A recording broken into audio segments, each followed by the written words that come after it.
The airport screen flashes your passport photo, with two words underneath it: denied entry. Two officers in dark uniforms step out from behind the booth and walk directly toward you. You turn around and walk fast toward the exit. Not running.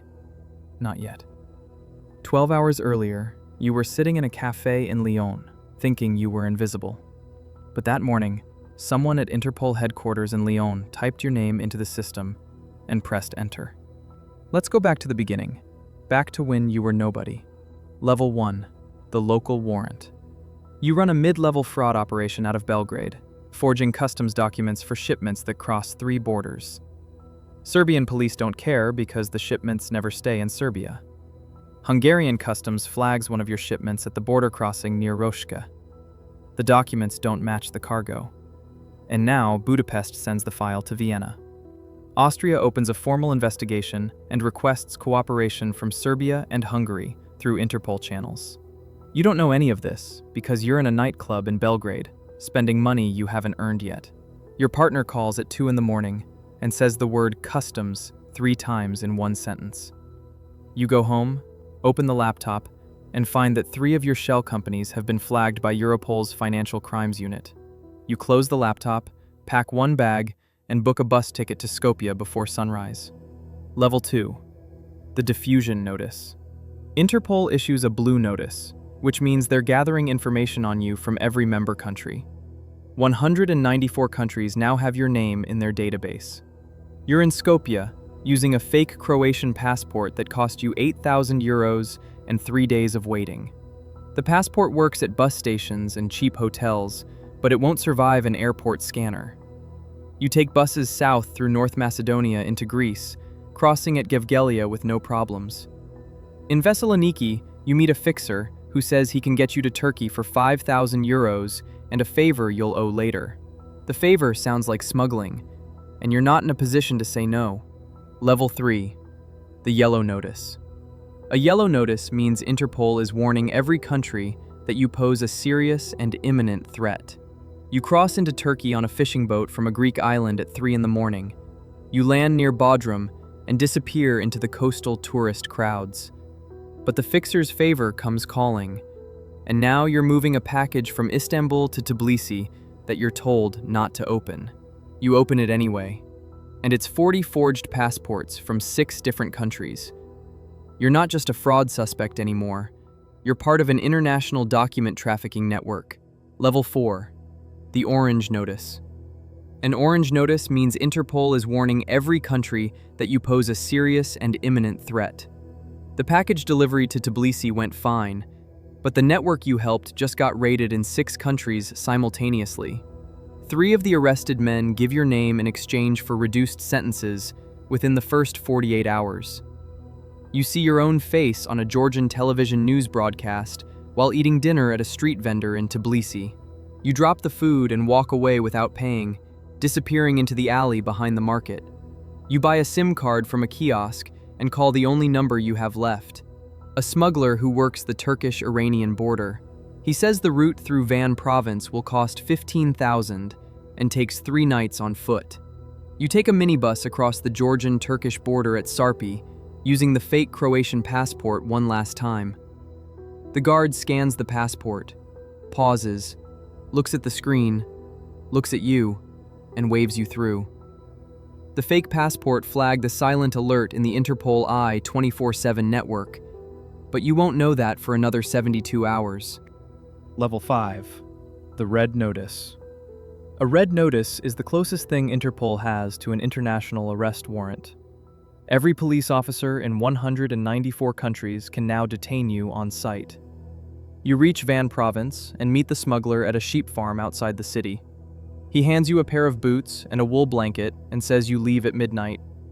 The first night of walking is the worst thing your body has ever experienced.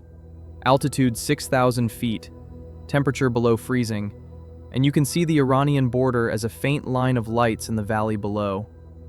On the third night, you cross the border through a dry riverbed and step into Iran without a single document. Iran doesn't have an extradition treaty with most Western countries, which is the only reason you're here. But Iran has its own intelligence service, and they know exactly who crosses their borders illegally. They pick you up at a roadside checkpoint outside Urmia and take you to a facility with no sign on the door. They don't arrest you. They offer you a deal.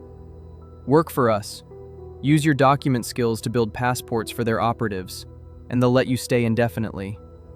You say yes because you don't have another option, and because prison in Iran is not something you want to experience. They set you up in a small apartment in Tehran with a workbench and materials, and for 8 months you build documents for people whose names you never learn. Meanwhile, at Interpol headquarters, your Red Notice file grows thicker every week. They trace the fake Croatian passport serial number to a forger in Tirana who gives up the entire supply chain in exchange for immunity. Now Interpol knows every passport you've ever used, every alias, every border you've crossed, and the general direction you went. You decide to leave Tehran because a handler tells you the Austrians have formally requested your extradition through diplomatic back channels. You fly from Tehran to Dubai on a passport you built yourself, the best work you've ever done. Dubai is the place where people go when they want to be rich and invisible at the same time. You rent an apartment under a fake name, pay 6 months cash up front, and nobody asks a single question. But Interpol has a liaison office in every major financial hub, and Dubai is at the top of that list. Level 6. The Public Red Notice. Your face is now on the public Interpol website, searchable by anyone with an internet connection anywhere on the planet. A Serbian journalist publishes a long investigation connecting you to the document trafficking ring, and the article goes viral. Your mother in Belgrade sees the article and collapses in the kitchen of the apartment you grew up in.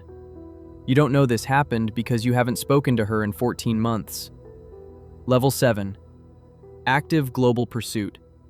Interpol deploys a specialized fugitive team that has caught people in 27 countries over the last decade.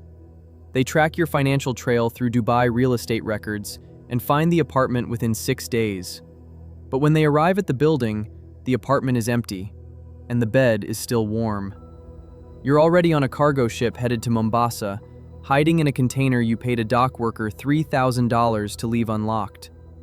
6 days in a metal box in the Indian Ocean heat, with nothing but canned beans and 2 liters of water per day.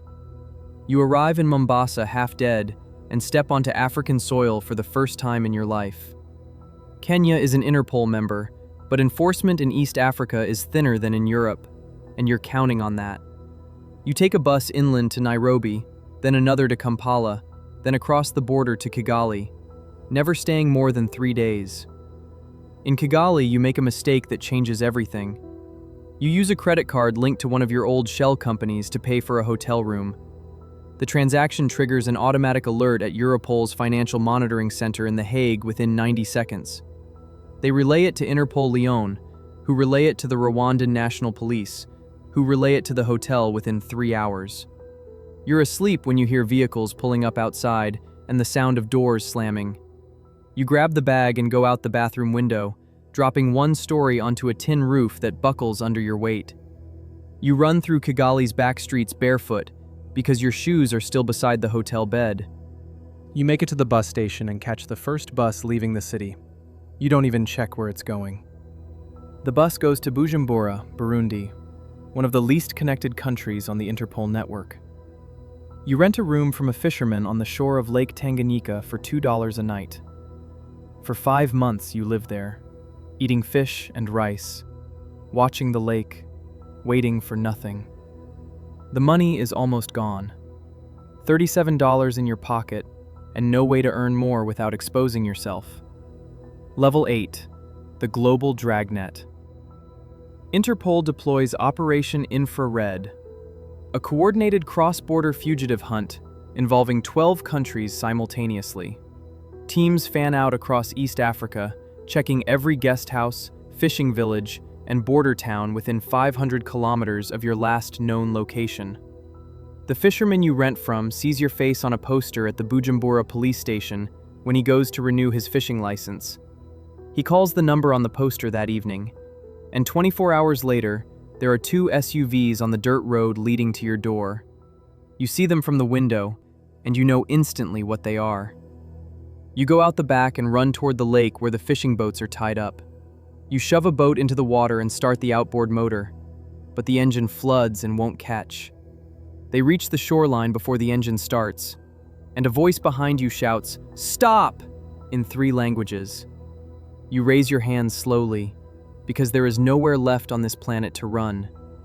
They pull you from the water, cuff you on the sand, and 2 Interpol agents confirm your identity using a biometric scanner on the beach.